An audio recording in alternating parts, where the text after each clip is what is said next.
আল্লাহ তাআলাকে রব মানার জায়গায় বাধাগ্রস্ত যে পরিবেশ আমাদের সামনে এসে হাজির হয়, মুফাসসিরিনে কেরাম সেই পরিবেশকে 4 ভাগে ভাগ করেছেন। কয় ভাগ?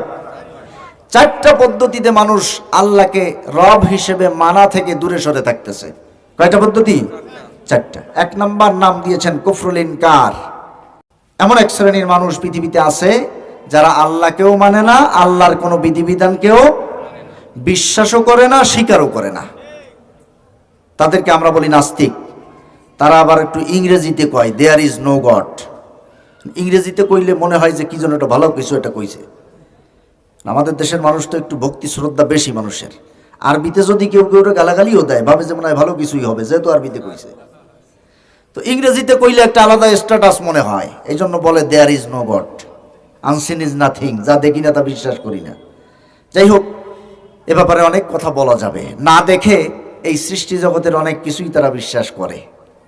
আতরের ঘ্রাণ বিশ্বাস করে কিনা নাস্তিকেরা? সেন্টের যে ঘ্রাণ, বডি স্প্রে, এই ঘ্রাণ কি দেখছে বাপের জন্মেও? ফুলের ঘ্রাণ বিশ্বাস করে, বাতাস বিশ্বাস করে, দেখছে নাকি? এরকম অনেক বিষয় আছে না দেখে বিশ্বাস করে, কিন্তু আল্লাহ পাকের ব্যাপারে তাদের একেবারে স্রেফ কথা, দেখিও না, বিশ্বাস করিও না, মানিও না। এইটা হলো কুফরুল ইনকার, 1 নাম্বার পদ্ধতি 4টার মধ্যে। আল্লাহ রাব্বুল আলামিন এই ধরনের অস্বীকারীদেরকে আল্লাহ পাক বোঝানোর জন্য কোরআনে কারীমে সুন্দর নসিহত করলেন। আল্লাহ পাক বললেন, কাইফা তাকফুরুনা বিল্লাহি ওয়া কুনতুম আমওয়াতান ফাহইয়াকুম সুম্মা ইউমীতুকুম সুম্মা ইউহয়ীকুম সুম্মা ইলাইহি তুরজাউন।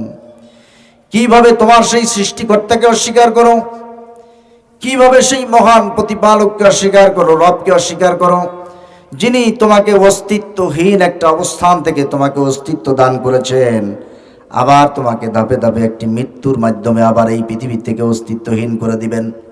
তোমার চোখের সামনে এরকম ঘটনা কত কিছু ঘটতেছে, এরপরেও কিভাবে তোমরা অস্বীকার করো। আমি ইমামে আজম আবু হানিফা রাহিমাহুল্লাহর জীবনের একটি ঘটনা শুনেছি, পড়ি নাই, তবে শোনা ঘটনা হইলেও এর মধ্যে শিক্ষণীয় একটা ব্যাপার আছে, বলবো নাকি? আপনারা সবাই কিন্তু সাড়া দিচ্ছেন না কথায়, বলবো? এইরকম একজন নাস্তিকের সাথে নাকি ওনার একটা বসাবসির আয়োজন ছিল। অর্থাৎ উনি প্রমাণ করবেন যে স্রষ্টা একজন আছেন, আর নাস্তিক প্রমাণ করবে যে স্রষ্টা বলতে কেউ নাই। এটা আমার শোনা গল্প, পড়ি নাই, পড়ার সুযোগ হয় নাই। তো যখন সময় দেওয়া যে অমুক সময়ে হবে, তো উনি সেই সময়ের চাইতে ইচ্ছা করেই একটু দেরি করে আসছেন। দেরি করে আসলে এই নাস্তিক খুব রেগে গেছে যে তোমার তো মিয়া কথারই ঠিক নেই, তোমার সাথে কি বসাবসি হবে। তখন তিনি বললেন যে দেখো, আমার তো একটি নদী পার হয়ে আসা লাগছে, তো নদীতে এসে দেখলাম যে নদীতে পার হওয়ার কোনো ব্যবস্থা নাই, নৌকা নাই, মাঝি নাই। তো ওখানে দেখলাম যে একটা বীজ পানিতে ভেসে আসলো, গাছের বীজ।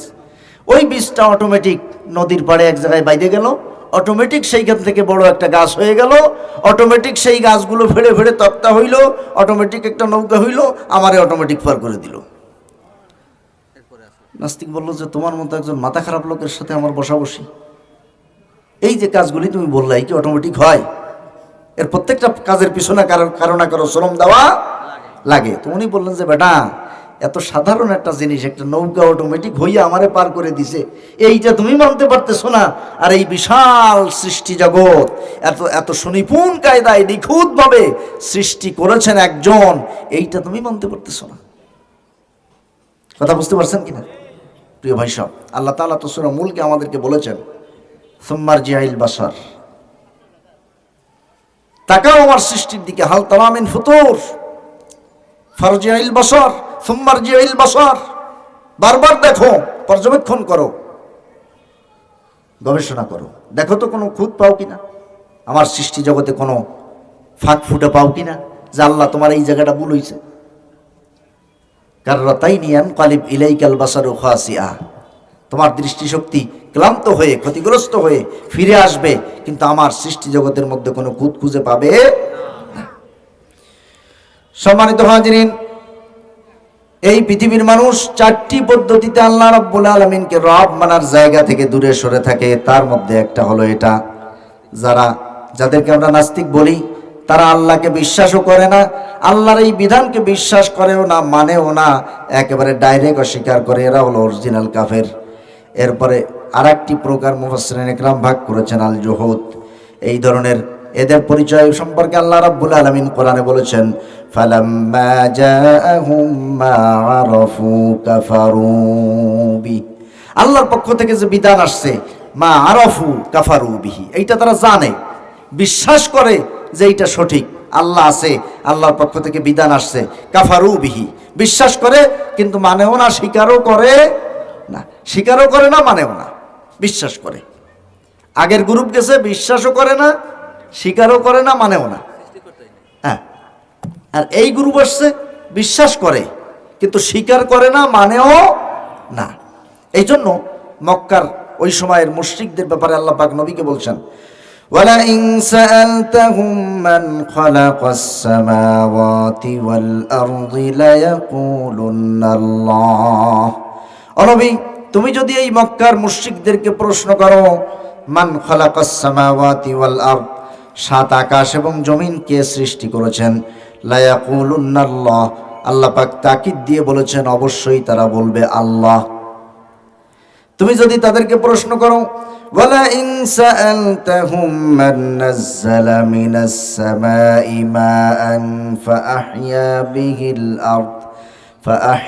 বিহিল আরদ বা'দা মাউতিহা, তুমি যদি তাদেরকে প্রশ্ন করো আকাশ থেকে অঝোর ধারায় কে বৃষ্টি বর্ষণ করেন, আর এই বৃষ্টির পানি দিয়া মৃত জমিনটাকে কে জীবিত করেন, এইরকম প্রশ্ন যদি তুমি তাদের কাছে করো, অবশ্যই তারা জবাব দিবে লায়াকুলুন্নাল্লাহ, আল্লাহ করে। তাহলে আল্লাহকে আল্লাহ হিসেবে মানতে মক্কার কাফেরদেরও কোনো আপত্তি ছিল। এরকম অনেক প্রশ্নের কথা আল্লাহ পাক বলছেন, কুল মান রাব্বুস সামাওয়াতিস সাবঈ ওয়া রাব্বুল আরশিল আযীম। তুমি যদি প্রশ্ন করো সাত আকাশের মালিক কে, আর আরশে আজিম, মহান আরশে আজিমের মালিক কে, তারা জবাব দিবে আল্লাহ। তুমি যদি প্রশ্ন করো মান বিয়াদিহি মালাকুতু কুল্লি শাইইন ওয়া হুয়া ইউজিরু ওয়া লা ইউজারু আলাইহি ইন কুনতুম তা'লামুন। তুমি যদি তাদেরকে প্রশ্ন করো এই আকাশ জগৎ, জমিন জগৎ সহ গোটা সৃষ্টি জগতের একক রাজত্ব কার হাতে, তারা জবাব দিবে সায়াকুলুনা লিল্লাহ। তুমি যদি প্রশ্ন করো হুয়া ইউজিরু ওয়া লা ইউজারু আলাইহি, কার কাছে আশ্রয়স্থল এবং তার আক্রমণ থেকে আশ্রয় দেওয়ার মতো যোগ্যতা কারণ নাই, তিনি কে, তাহলে তারা বলবে সায়াকুলুনা লিল্লাহ, অবশ্যই তারা বলবে যে আল্লাহ। তাহলে মক্কার মুশরিক কাফেরদের আল্লাহকে আল্লাহ বলতে কোনো আপত্তি ছিল না। ছোট্ট একটি মজার ঘটনা বলি, দু একটি কথা আনুষঙ্গিক বলতে হয় তাই বলতেছি, তবে যত কম বলে পারা যায় চেষ্টা করব। খুলনা শহরে আমার একজন খুব ঘনিষ্ঠ সম্পর্ক বলা যায়, একজন হিন্দু ধর্ম অবলম্বী ভাই, তিনি প্রায় আমার কাছে পানি টানি পড়তে আসেন বিভিন্ন ব্যাপারে। তো আসলে আমি মাঝে মাঝে রসিকতা করে জিজ্ঞাসা করি যে ভাইরে, এই যে পানি পড়তে আসছো, এই পানি তো আমি যে আয়াতগুলি বা যে কালাম পড়ে আমি ফু দিব, সেইটা তো মহান আল্লাহ পাকের পক্ষ থেকে আসছে, তা আমি এইটা পড়ে ফু দিলে তোমাদের আবার ওই যে দেবদেবী যারা আছে রাগটাক করবে না তো? তখন সে আমাকে বলে যে শোনেন ভাই, যে যাই কোক সব কিছু ওই উপর ওয়ালা, উপর ওয়ালা, যে যাই কোক সব কিছুই উপরওয়ালা। তাহলে আল্লাহ তাআলাকে কিন্তু সেও স্বীকার করে, কিন্তু রব মানে না। মূল জায়গাটা বুঝতে পারছেন কিনা? রব মানে না, অথচ সেও কিন্তু আল্লাহকে রব হিসেবে স্বীকৃতি দিয়ে আসছে। ওই যে আদম আলাইহিস সালামের পিঠ থেকে আল্লাহ পাক যখন বের করেছিলেন, তখন সেও স্বীকৃতি দিয়ে আসছে। প্রিয় ভাই সব, এভাবে করে সে আমাকে জবাব দেয় যে সব কিছুর মালিক হলো উপরওয়ালা, সব কিছু আসলে করেন তিনি, যে যাই বলুক, যে যাই করুক, এইভাবে আর কি পাশ কেটে এড়াই যায়। তাহলে মক্কার মুশরিকদের ব্যাপারে আল্লাহ নিজে সাক্ষ্য দিচ্ছেন যে তুমি যদি তাদের কাছে এভাবে এক একটা করে জিজ্ঞাসা করো, তারাও বলবে যে সব আল্লাহ করেন, বৃষ্টি বর্ষণ আল্লাহ করেন, আসমানের মালিক আল্লাহ, জমিনের মালিক আল্লাহ, ফসল হয় আল্লাহর আদেশে। এ সব কিছুর ব্যাপারে তারাও স্বীকৃতি দিবে যে সব করে আল্লাহ। আমরাও তো একমত যে সব কিছুর মালিক আল্লাহ, সব কিছু করতেছেন বা সব কিছু হচ্ছে আল্লাহর আদেশে। এ ব্যাপারে আমাদেরও তো দ্বিমত নাই, দ্বিমত নাই। তবে রব মানার ক্ষেত্রে একটু ঝামেলা হয়ে যায়। প্রিয় ভাই সব, আসুন সে কথাগুলি আমরা শুনবো ইনশাল্লাহ। এরপরে তৃতীয় যে প্রকার, সেইটা হলো কুফরুল মুআনাদা। এইটা হলো আল্লাহ তাআলাকে সত্য হিসেবে জানে, আল্লাহর বিধানকেও সত্য হিসেবে জানে, স্বীকারও করে মুখ দিয়ে, কিন্তু মানে না। কথা বুঝতে পারছেন কিনা?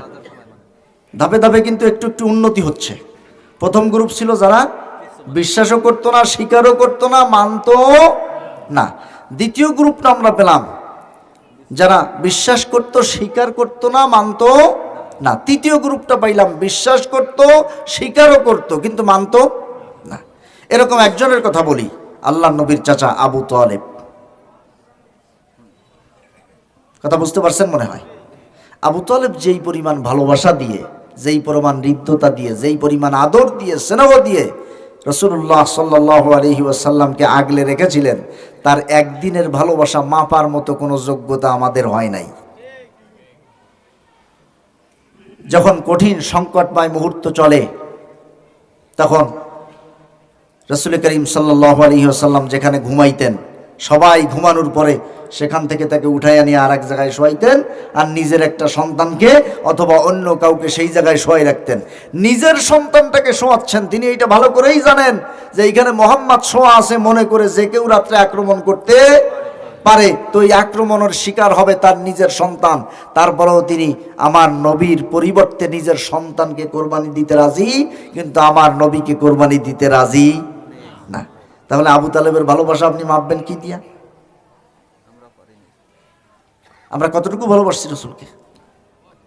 এই পরিমাণ ভালোবাসা দিয়ে বছরের পর বছর সমস্ত ঝড় ঝাপটার মোকাবেলা করেছেন। আবু তালেব কি জান্নাতে যাবে? তারাও জান্নাতে যাইতে দেবেন না আপনারা মঠবাড়িয়ার লোকজন? হ্যাঁ, কেন যাবে না? স্বীকৃতি দিছে, বলছে, স্বীকার করছে যে হ্যাঁ এটা সঠিক, কিন্তু মানে নাই। মানে নাই, না মানার কারণে রুবুবিয়তের জায়গাটা তার ঠিক নাই, এই জায়গা থেকে সে পিছলে পড়ে গেছে।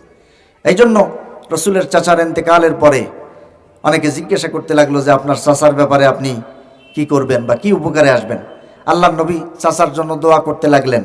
আল্লাহ পাক আয়াত নাজিল করলেন, সেই আয়াত নাজিল হওয়ার পরে তিনি দোয়া বন্ধ করে দিলেন। মা কানা লিন নাবিয়্যি ওয়াল্লাযীনা আমানু আইয়াস্তাগফিরু লিল মুশরিকিন ওয়ালাউ কানু উলি কুরবা।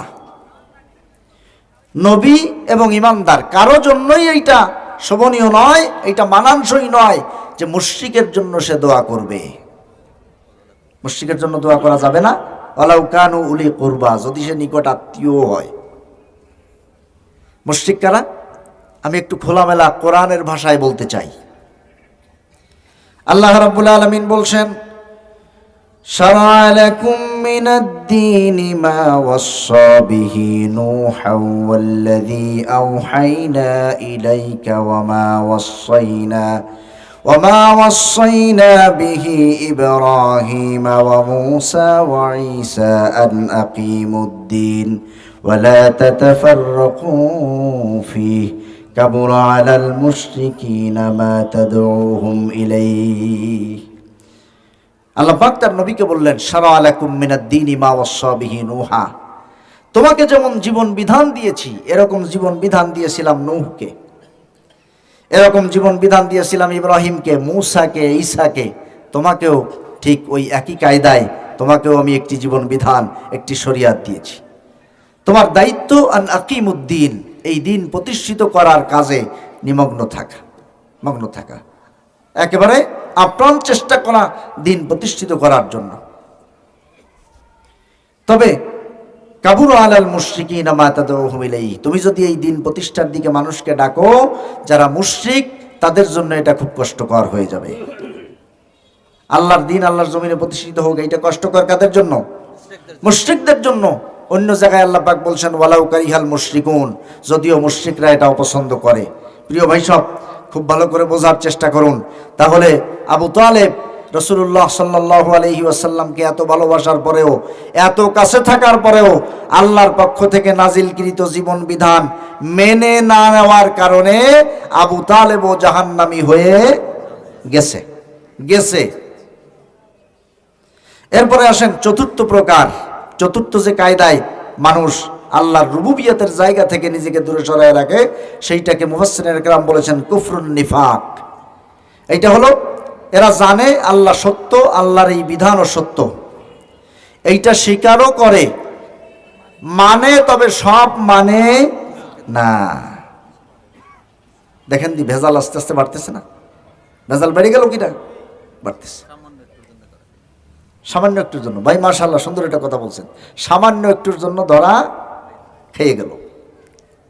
স্বীকারও করে, বিশ্বাসও করে, মানে তবে সব মানে না, কিছু মানে কিছু মানে না। আল্লাহ রাব্বুল আলামিন এই কিছু মানা কিছু না মানা একজন মানুষের পরিচয় আমাদের কাছে খুব বেশি পরিচিত করে দিয়েছেন ইসলামের ইতিহাসের মাধ্যমে, হাদিস গ্রন্থসমূহের মাধ্যমে। সেই লোকটার নাম হলো আব্দুল্লাহ ইবনে উবাই, যেই লোকটা স্বয়ং রসুলের পিছনে নামাজ আদায় করেছে, রসুলের মুসল্লি ছিল। আমরা যদি আমাদের জীবনে কোনো একজন বিখ্যাত মানুষের সঙ্গে একদিন হাত মিলানোর সুযোগ পাই, এইটা সারা জীবন আমরা মানুষের সামনে গল্প করি, গর্ববোধ করি। কথা বলেন ঠিক কিনা? হ্যাঁ বেটা সেনো আমারে, আমি অমুকের সাথে হাত মিলে এসেছি। হ্যাঁ, একজনের সাথে, একজন বিখ্যাত ব্যক্তির সাথে একটু হাত মিলাতে পারলে সেইটা যদি সারা জীবনের একটা ইতিহাস হয়ে থাকে, সেইটা যদি সারা জীবনের গল্পের মূল কেন্দ্রবিন্দু হয়, তাহলে রসুলের পিছনে নামাজ পড়তে পারা যে সৌভাগ্য, এইটা যদি আমরা জীবনে এক ওয়াক্ত পড়ার সুযোগ পাইতাম কোনো রকম, সেইটা আমাদের জীবনে কত বড় গল্প হইতো। মানে জীবনে ওর চেয়ে বড় গল্প আর হইতো। এই সেনো আমার সেনো, আমি রসুলের পিছনে নামাজ পড়ছি। সেই রসুলের পিছনে নামাজ পড়লো, এক ওয়াক্ত দুই ওয়াক্ত নয়, বহু ওয়াক্ত। সেই বরকতপূর্ণ মুসল্লির কাতারে সে থাকলো, অথচ তার ব্যাপারে সে যখন ইন্তেকাল করলো, আল্লাহ নবী জানাজার জন্য অগ্রসর হলেন, তখন হযরত ওমর রাদিয়াল্লাহু তাআলা আনহু বললেন, ইয়া রাসূলুল্লাহ, আপনি ওর জানাজায় যাবেন না। কারণ আল্লাহর বিচার ফয়সালা, আল্লাহর বিধিবিধান মতে সব কিছু চলুক, আপনি এই যে আন্দোলন সংগ্রাম করতেছেন এইটা সে পছন্দ করে নাই, সুতরাং আপনি যাবেন না। আল্লাহর নবী বললেন যে শোনো, আল্লাহ পাক এখনো আমাকে নিষেধ করেন নাই, এজন্য আমি যাব। তিনি গেলেন, জানাজায় দাঁড়াইলেন, সালাম ডান দিকে ফিরাইলেন, বাম দিকে আর ফেরানোর সুযোগ পেলেন না। এর মধ্যে জিবরিল এসে রসুলের এই বরাবর দাঁড়ায় গেল। হযরত জিবরিল বললেন, ইয়া রাসূলুল্লাহ, নামাজ শেষ করা যাবে না, ওই যেটুক হয়েছে এটুক শেষ। আল্লাহ রাব্বুল আলামিন আয়াত নাজিল করে দিলেন, লা তুসাল্লি আলা আহাদিম মিনহুম মাতা আবাদাও ওয়া লা তাকুম আলা কবরি। ও নবী, এই ধরনের যারা মারা যাবে তাদের কারো জানাজায় তুমি অংশগ্রহণ করবে না, এমনকি তাদের কবরের কাছেও তুমি দোয়া করার জন্য দাঁড়াবে না।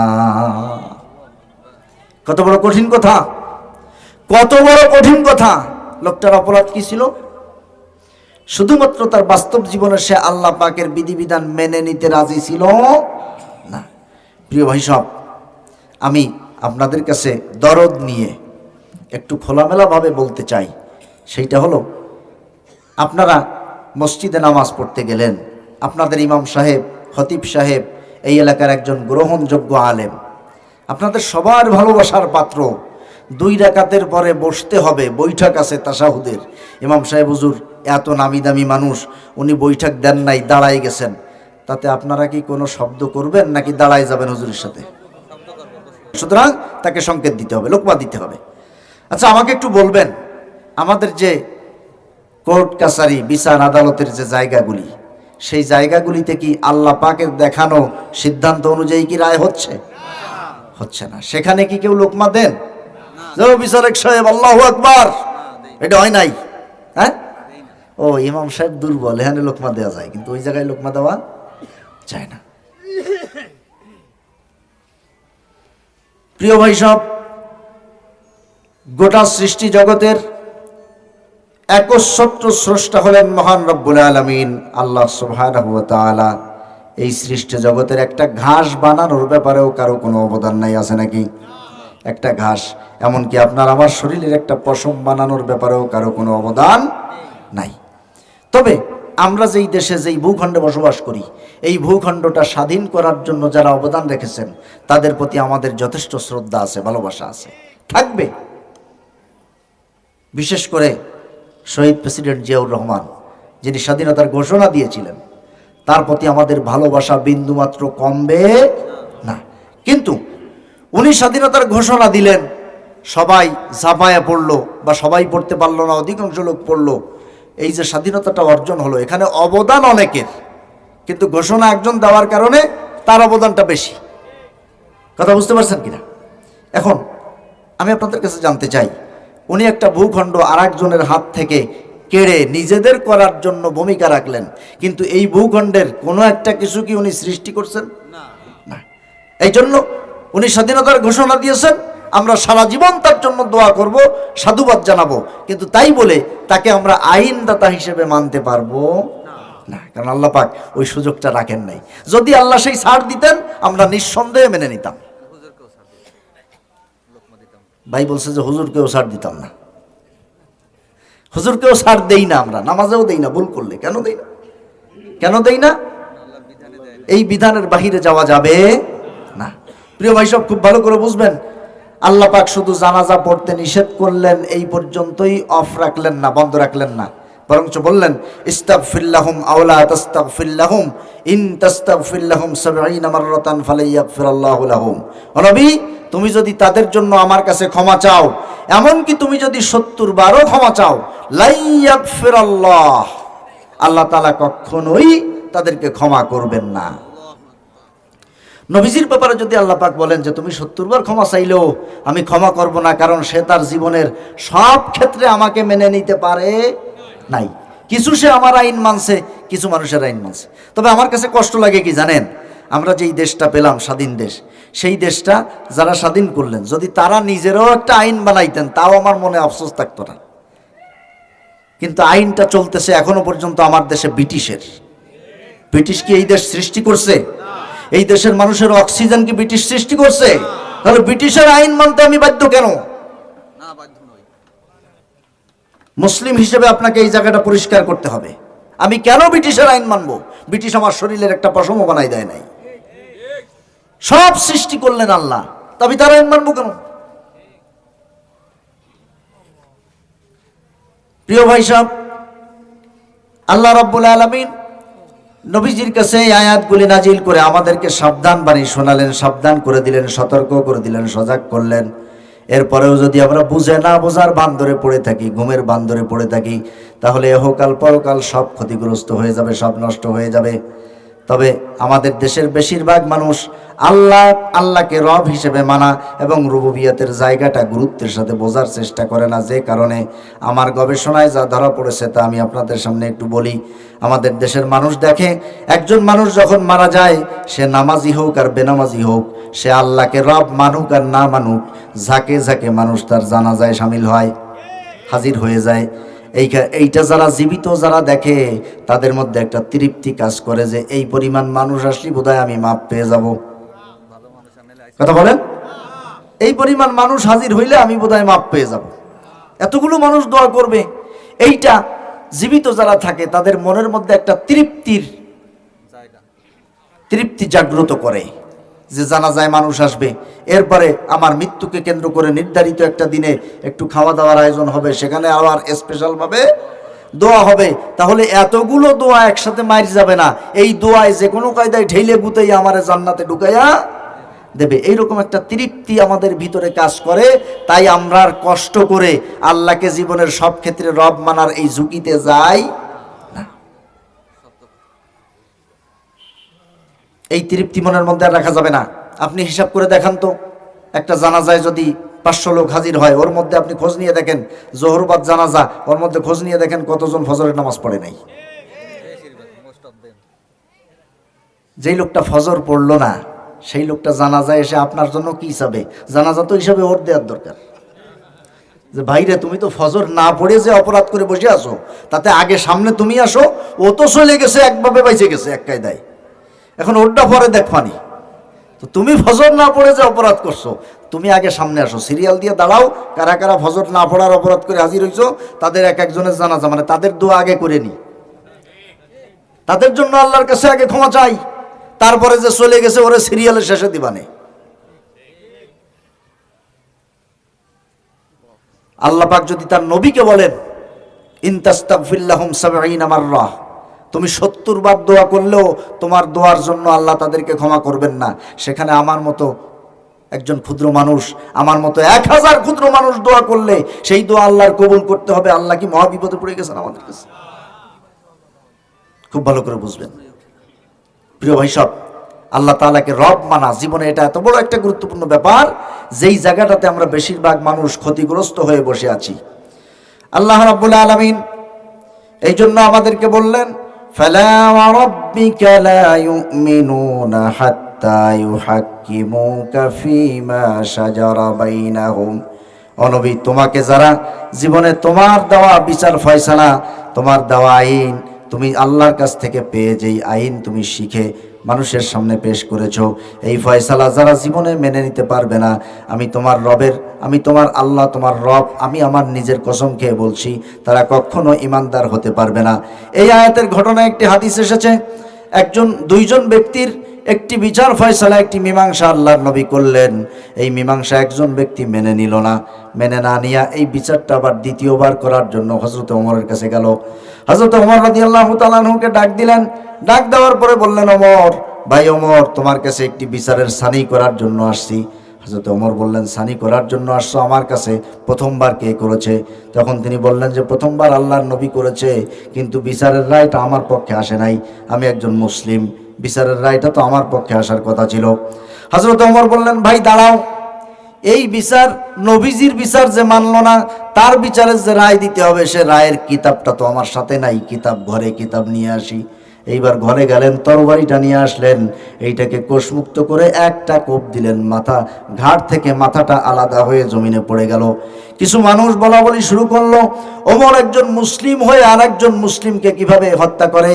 আল্লাহ রাব্বুল আলামিন আয়াত নাজিল করে ওমরের পক্ষে রায় দিয়ে দিলেন যে যারা আল্লাহর নবীর ফয়সালা মানে না, ফালা ওয়া রাব্বিকা লা ইউমিনুন, তারা ঈমানদার হতে পারে না। আরো কঠিন কথা আল্লাহ পাক কোরআনে বলেছেন, ওয়ামাল্লাম ইয়াহকুম বিমা আনজালাল্লাহ, আল্লাহ নাজিলকৃত ফয়সালা যারা মানে না, ফাউলাইকা হুমুল কাফিরুন, তারা কুফরি করে, ফাউলাইকা হুমুজ জালিমুন, তারা জুলুম করে, ফাউলাইকা হুমুল ফাসিকুন, তারা ফাসিক হয়ে যায়। আল্লাহ তাআলা যেন এইরকম ক্ষতির মধ্যে আমাদেরকে না ফেলেন, এইরকম ক্ষতিগ্রস্ত হওয়া থেকে আল্লাহ যেন আমাদের সবাইকে বাঁচায় দেন, বলুন আমিন।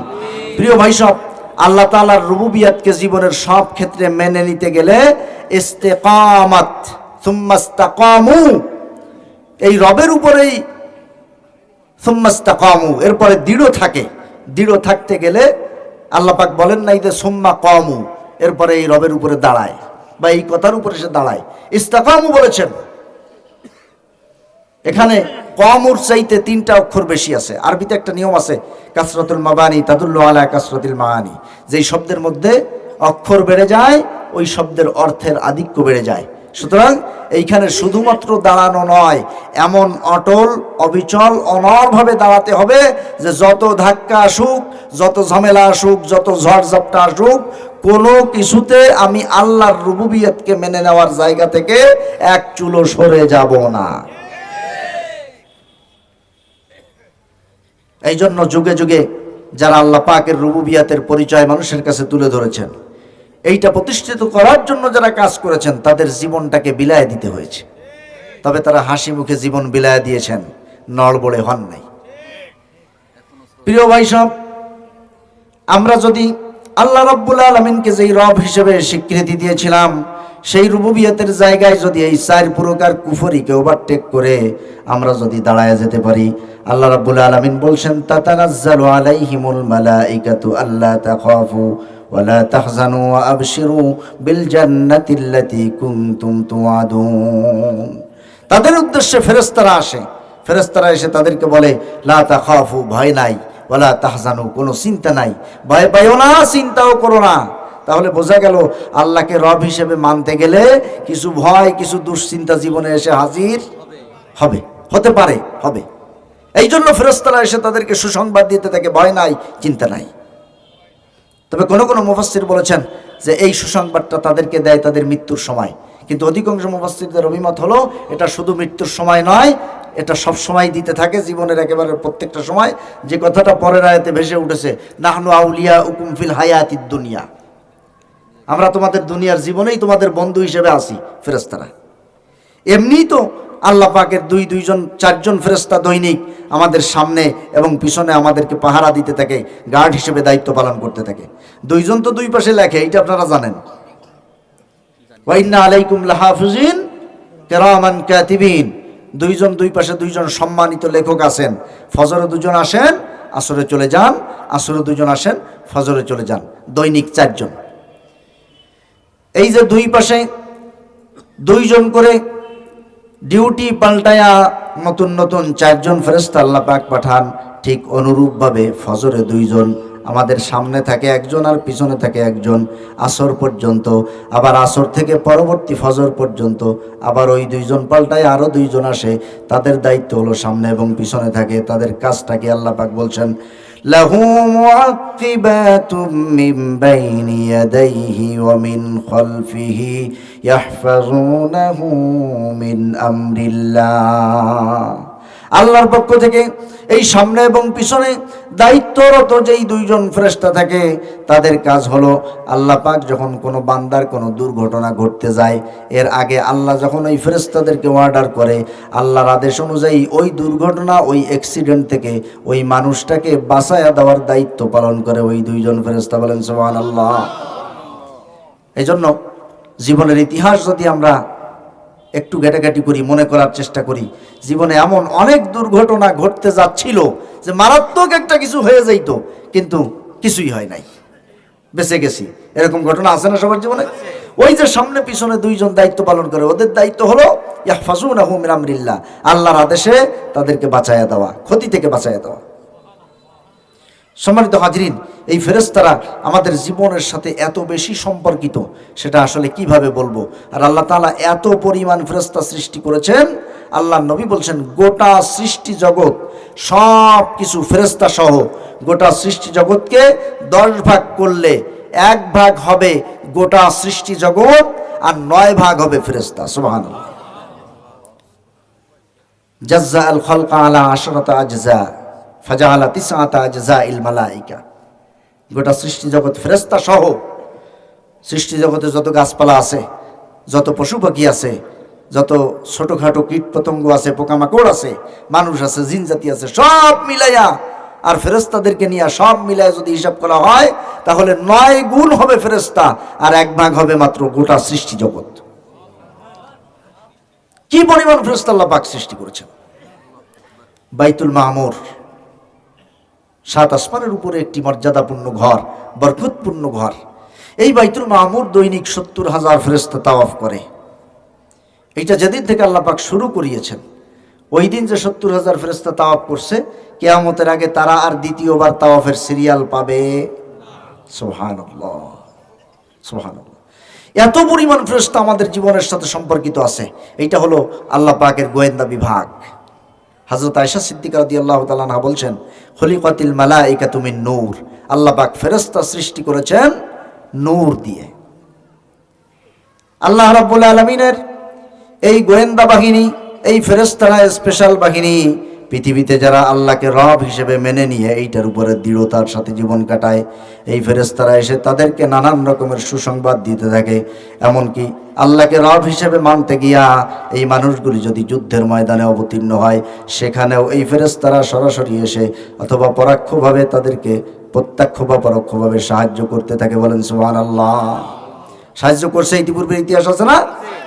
লাকাদ নাসারাকুমুল্লাহু বিবাদর, বদরে সাহায্য করেছে ফেরেশতারা, এবং বদরে ফেরেশতাদের সাহায্য কাফের সৈন্যরাও দেখছে, স্বচক্ষে দেখেছে। রাসূলের চাচা হযরত আব্বাস রাদিয়াল্লাহু তাআলা আনহু, এই আব্বাস রাদিয়াল্লাহু তাআলা আনহুর বাড়িতে আবু লাহাব বসে আছে। বদরের যুদ্ধে শুধুমাত্র একেবারে বড় নেতৃবৃন্দের মধ্যে শুধু আবু লাহাব যায় নাই।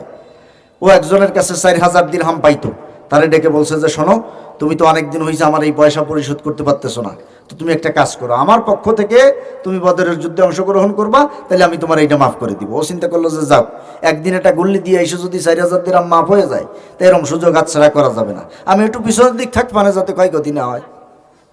সেইভাবে রাজি হয়েও গেল। এইবার যুদ্ধে কি হচ্ছে এইটার খোঁজ খবর নেওয়ার জন্য হযরত আব্বাস রাদিয়াল্লাহু তাআলা আনহুর উঠানে এসে আবু লাহাব বসছে।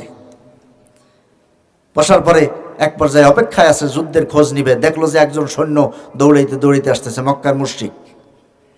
আবুল আহাব তখন জিজ্ঞাসা করছে, এই যুদ্ধের খবর কি?